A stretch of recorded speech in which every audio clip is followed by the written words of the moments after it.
The shameful parts that make people feel embarrassed are almost indescribable in words. I was absent. I acted the way I was taught, which was to be loved.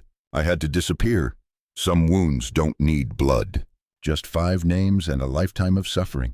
Sally Field, the angel of Hollywood, a lovely actress, a resilient factory worker. Norma Ray just turned 78, and she has chosen to speak out, not for revenge, but to expose 5 men, 5 deep cuts in her soul.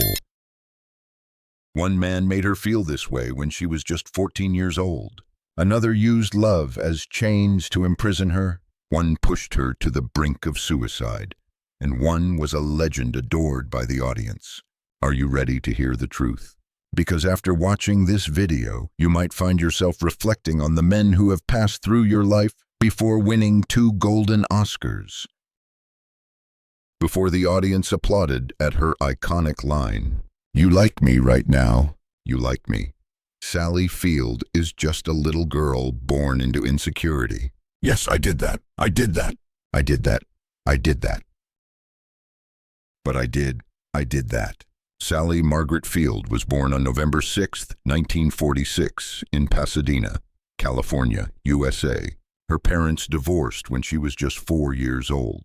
Her stepfather, Jack Mahoney, was a famous stuntman, but behind closed doors, he was a nightmare that Sally could never forget.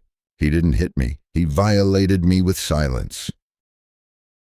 That childhood had no laughter, no fairy tales, only a cold bed and gazes she tried to forget. And then that little girl chose to become an actress, not for fame, but because only when acting could she be someone else. From 1965 to 1970, Gig the Flying Nun was a funny comedy series where Sally had to smile even though her soul was screaming inside. She once said, "I turned into a performing doll. The better I performed, the less people saw me dying inside." In 1976, her role in the TV movie Sybil, about a woman with multiple personalities, shocked many, earning her an Emmy and breaking the image of the beauty from her sitcom days. In 1979, she burst onto the scene with Norma Ray, a role that earned her her first Oscar for Best Actress. In 1984, she doubled up with Places in the Heart, winning her second Oscar. Hollywood thought Sally had triumphed, but they didn't know that the ones who hurt her the most were not directors or characters, but real people, flesh and blood. Men, colleagues, lovers, mentors, partners. Burt Reynolds, the man once admired by the entire world, was the blindest obsession in Sally Field's life. It wasn't until after Bird passed away that Sally finally wrote her memoir in parts to shed light on the allure of that love story. Why? Look no further than the #1 man below. The spotlight couldn't overshadow the tragedy in her life. Sally Field had 3 abortions, 2 divorces, a suicide attempt, and a career where every step forward cost her a piece of her soul. She struggled with depression. She felt lonely. She once used sleeping pills like they were part of her daily meals and stood on the 50th floor balcony of a hotel, imagining herself falling. But she didn't fall. After all, at 78 with gray hair and a cold heart, she was no longer afraid. If they ever thought I was weak, I would show them a survivor. Sally Field doesn't mention names to reopen old wounds. She speaks up to drown out the silence because sometimes silence can be worse than death. And on that list are 5 men she holds in the deepest contempt. Are you sure you want to know who they are? If so, hold on to your seat. Take a deep breath because what happens next won't be easy to hear. It felt like something was off, like I was a KER. He was the man America went crazy for in the 1970s. A mustache, a lazy smile, and a muscular body gracing the cover of Cosmopolitan, completely nude. Burt Reynolds, once dubbed the sex symbol of America, turned out to be part of Sally Field's personal story. They met in 1977 on the set of Smokey and the Bandit.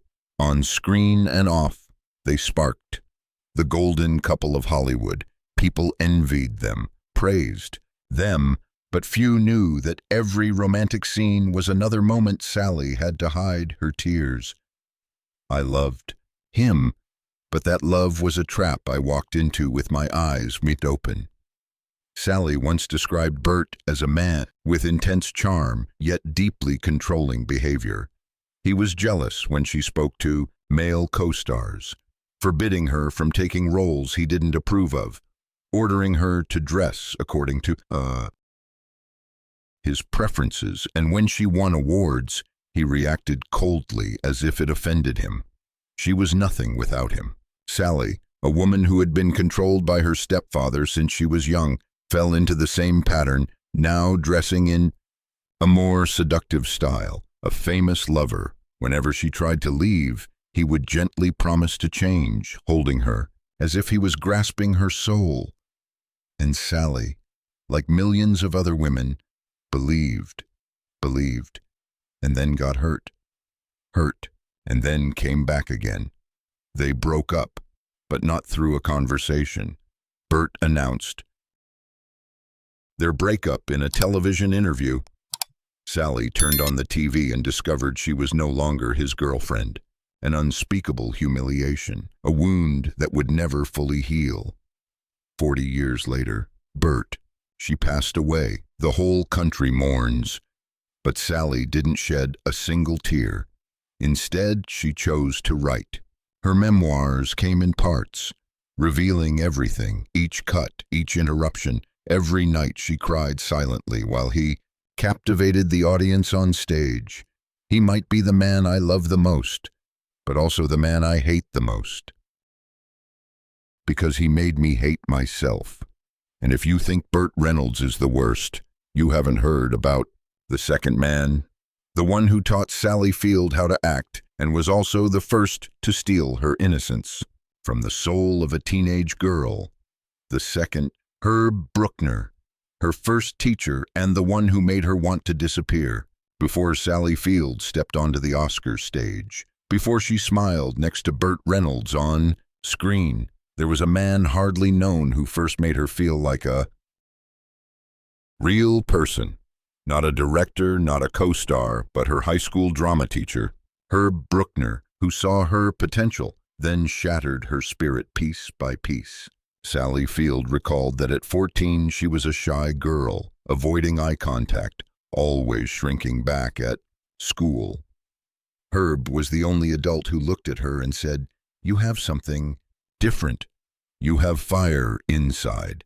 For a girl who had been controlled by her stepfather, those words felt like magic. For the first time, a man wasn't yelling, wasn't threatening. He gently praised her, and she completely trusted him. Herb asked her to stay after class for deeper emotional lessons, guiding her through exercises to break boundaries, telling her tragic stories of great actors to awaken her instincts. Then one day, just the two of them in the room, Herb moved closer, looking straight into the eyes of a 14-year-old girl, and asked, "How far are you willing to go to be great?"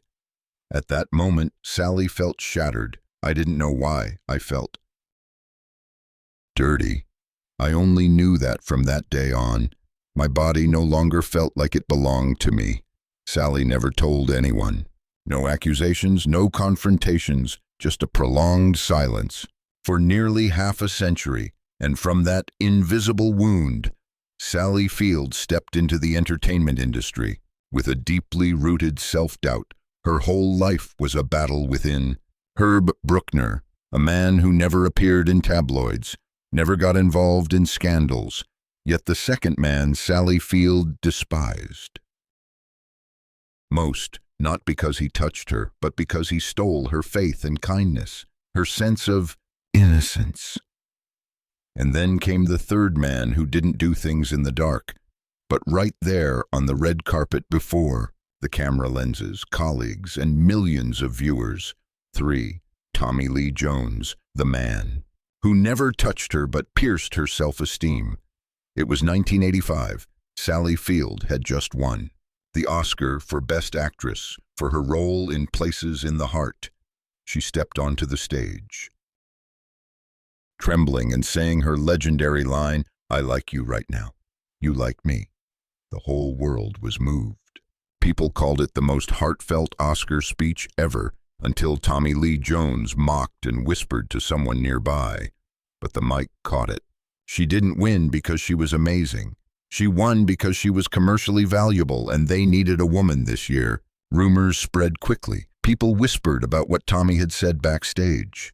Some people laughed, some turned away, but Sally heard it very clearly. And from that night on, at what should have been the peak of her career, Sally Field walked out of the theater feeling humiliated. I don't remember who hugged me, but I remember his eyes, cold as steel, as if I were a joke. Tommy's words crushed her, making her feel unworthy. She even drafted a letter to turn down a role in Forrest Gump because she no longer felt confident enough to play someone deserving of love. Nothing can break you more than someone in the same field, under the same spotlight, at the same peak, just waiting for your moment of success to pull you down. Tommy Lee Jones succeeded in doing something despicable. Sally endured one of the deepest emotions, the wound, just as she began to believe in herself. But worse was the fourth man, the one who hugged her every night, took her kids to school, sat in the audience when she accepted awards. But he was the one who made Sally feel the loneliest right in her own home. 4. Steve Craig, the silent husband and the silent storm consuming a soul. Sally Field met Steve Craig in 1966. They fell in love while still in college. No attention, no tabloids, just two people, two dreams.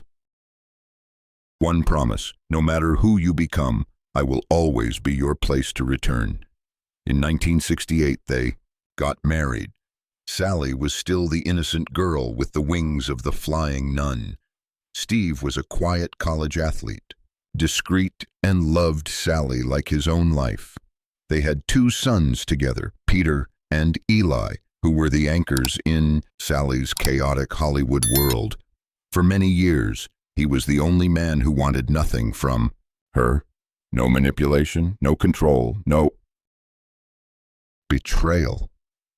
But then the very lack of doing anything began to cut deep into her. As Sally started to rise, winning an Emmy for Sybil, then an Oscar for Norma Ray, the higher she soared, the further Steve pulled away. I remember running home, clutching the Oscar statue, hoping to see his face light up, but Steve just looked at me like a stranger coming home late. No jealousy, no. I remember I ran home, holding the Oscar statue tightly, hoping to see his face light up, but Steve just looked at me like a stranger coming home late. No jealousy, no dark letters, no loud arguments, no tearful goodbyes, just an ever-growing silence. Every quiet dinner, every half-hearted hug, every night without a good sleep. And then one day, Sally packed up. She took the two boys and left with a broken heart. How many women still smile, still pose for family photos, still cook dinner, but deep down know that they are just smile, still posing for family photos, still cooking dinner, but deep down they know they are just shadows in their own home. Sally Field doesn't blame Steve Craig, but she could never forgive the subtle disappearance of someone who once meant the world. In the year of Dustin Hoffman, a genius on screen, the nightmare behind the scenes. They only worked together once, but that was enough to keep Sally Field awake for 3 months. That year, they were cast in a famous movie, The Dustin Hoffman Project, The Legend of Rain Man, Tootsie, The Graduate, stepping onto the set as if he were God. No greetings, no eye contact. No one dared to breathe too loudly when he walked by. And Sally, an Oscar-winning star, was treated like a newcomer. I delivered a line. He repeated it. Back, better, then looked at me and said, "You should take more classes." Dustin corrected her tone, rewrote the dialogue, cut into every scene she was in, demanding take after take until she was no longer acting but became the character. Sally became confused. Every morning, she woke up breathless. I was no longer myself. I was a puppet in the audition of a brilliant critic. On the last day of filming, Dustin made her stand in the middle of the set, with no lines, just so he could feel her true energy. After 45 minutes of silence with, the camera rolling, Sally broke down in tears. The crew applauded. Dustin just smiled. Finally, there was something real. After that film, Sally turned down future projects involving his name, not out of hatred, but out of fear. No one had ever hurt me like he did because he didn't need to shout. He did it.